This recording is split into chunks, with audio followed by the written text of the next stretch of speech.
TGIF in the house.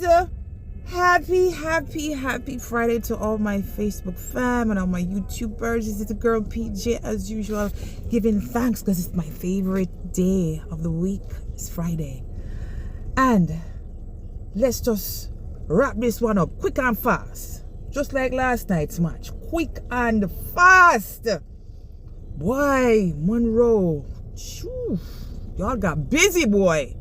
So let me just introduce to you the schools that were featured in last night's quick and fast episode. The schools that were featured were the school that sits on a hill, and that was certainly not hill last night. The mighty men of Munro, and they went up against the poor little lambs of Morosco, not Morosco Road, sorry. Yes, Morosco Road. The lambs of Morosco Road. Wolmers girls. All maroon and gold. That sun has certainly set. And it's time for them to pack up, wrap it up. You know, like when dance done and them start wheel up the wire, plug up the set and just send one people. Yeah, man. Munro said last night, wrap it up, let's wrap it up, Wolmers. Let's go, right? So let me just start going through the stats. The stats are very important because I need to highlight something. At the end of the first minute, so the opening challenge ended on 5 to Munro and 2 to Wolmers.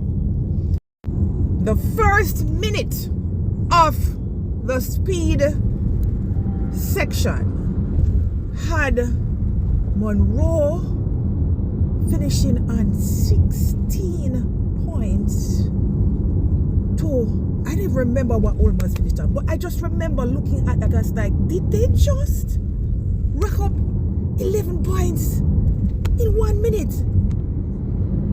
And I started doing my math. I have to draw from my pencil and my pen. We said that meant for every 5 seconds a question was asked and answered correctly. Now, how is that possible?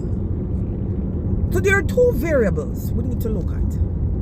We need to look at the quizmaster, which was JP, and we need to look at the substance of the team that was providing the answers, the knowledge base, and the command of the subject matter areas for the different levels of studies. They had a huge grasp. But let's go back to JP now. I don't think amassing 11 points would ever be possible if Marlene was doing the reading. People call a spade a spade. I need to find out, why can't JP be used for all rounds? You know, the predecessors, the likes of Devon Yetman, Dennis Hall, Francois, they did it by themselves. Why we have to be doing or splitting the roles between two persons when it is obvious that one is not up to par with the pace of the other?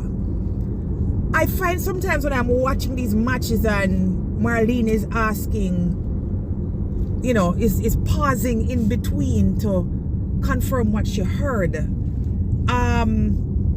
Sometimes when them answer, it's seconds before she acknowledges the answer that was said was correct. So like you said, 2 and 2 are 4. There's a pause. And then she said, oh, that's correct. I don't know if, and I'm being honest, I'm not trying to, you know, degrade or belittle her, but is it that, you know, the hearing is being impacted? Just these long pauses, and I mean, what is 5 or 6 seconds feels like a lifetime when you have a speed section, especially during the buzzer round.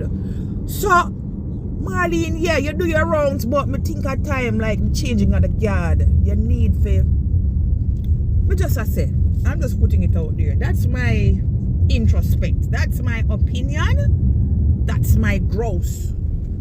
You can get far much more out of these teams in terms of what they're able to produce if the quiz master is reading at a fast pace with a good command of the languages, especially JP, exceptional for Spanish and French.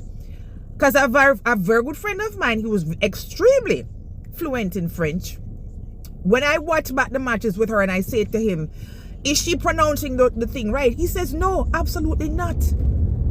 So a lot of the students are astounded. They're stumped when she reads the French and they don't understand. So me just I say. So let's get back to the match. Now, at the end of the speed section, Munro closed it at 30 because they amassed 7 points in the second minute and the third minute. So their average in total is 8 correct answers per minute segment. That is very impressive, gentlemen. And Wolmers was at 12.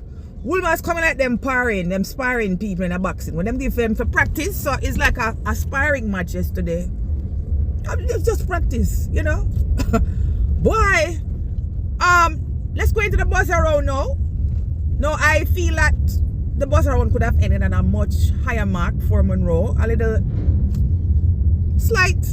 mistakes on the make in there, but mistakes that could are affordable, given the gap that you had.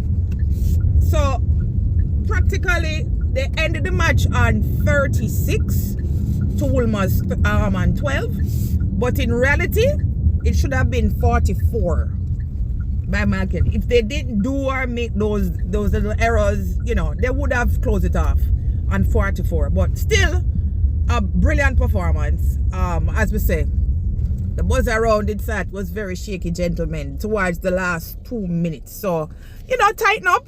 But as usual, Munro, you are forced to be reckoned with this season. Let's see how you do if you meet the Blues. You get me? I love it. But anyway, guys, I'm going to buy my soup. Today is a soup day. I'm going to buy my little soup from Soupy. The man had the body soup in the entire Jamaica. It's not Bulby soup. Not have nothing panda one here. For my friend, improper. I'm go. Yeah. And on that note, I'm wishing you all a peaceful, joyous, and safe weekend. And I'll see you all, God's willing, on Monday. Toodles.